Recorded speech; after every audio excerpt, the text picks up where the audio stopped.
tayo po ay nagsampa sa tulong po ni Attorney Topacio ng kaso kay Claire Castro for libel on her libelous statements tungkol sa aking solar power business. Ganun talaga siya magsalita, no?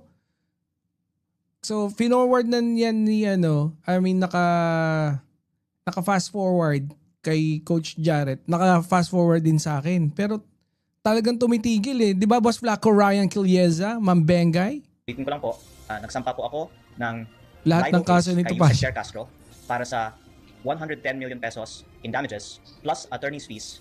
Formal nang sinampahan ng civil libel charges ni Batangas 1st District Representative Bakit Leandro wala? Legarda Wait lang, Leviste, wait lang. si Palace Undersecretary Claire Castro ng Nakakatawa yung dinagdag pa niya yung lawyer's fees. Parang wala kang nakuha ang 18 billion na.